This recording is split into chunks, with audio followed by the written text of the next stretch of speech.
আল্লাহর পয়গম্বর জনাবে মুহাম্মদুর রাসূলুল্লাহ সাল্লাল্লাহু আলাইহি সাল্লাতু ওয়াসসালামের জন্য সাহাবায়ে কেরাম জীবন দেওয়ার জন্য প্রস্তুত। শুধু সাহাবায়ে কেরাম নয়, একজন মহিলা নাম হলো হযরত সুমাইয়া রাদিয়াল্লাহু তাআলা আনহা।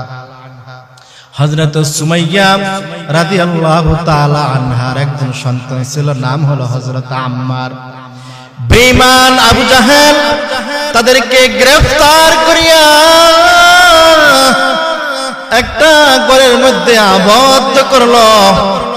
আবদ্ধ করার পরে হযরত আম্মার রাদিয়াল্লাহু তাআলা আনহাকে এভাবে হ্যান্ডকাপ পরাইলেন।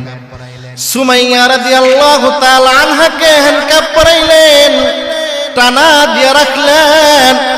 এমন মুহূর্তে আবু জাহেল ডাক দিয়া বলো, সুমাইয়া এখনো সময় আছে, মুহাম্মাদের ধর্ম ত্যাগ করো, লা ইলাহা ইল্লাল্লাহকে অস্বীকার করো, মুহাম্মাদের ধর্মকে অস্বীকার করো, এক আল্লাহকে অস্বীকার করো। বলে না না, আমি আমার ধর্মকে অস্বীকার করতে পারবো না, মুহাম্মদকে অস্বীকার করতে পারবো না, লা ইলাহা ইল্লাল্লাহর মালা গলা থেকে সরাইতে পারবো না। কি ব্যাপার ও আম্মার, এখনো সময় আছে, মুহাম্মাদের ধর্ম ত্যাগ করো, এক আল্লাহকে অস্বীকার করো, লা ইলাহা ইল্লাল্লাহর মালা গলা থেকে সরাইয়া দাও। আর না হয়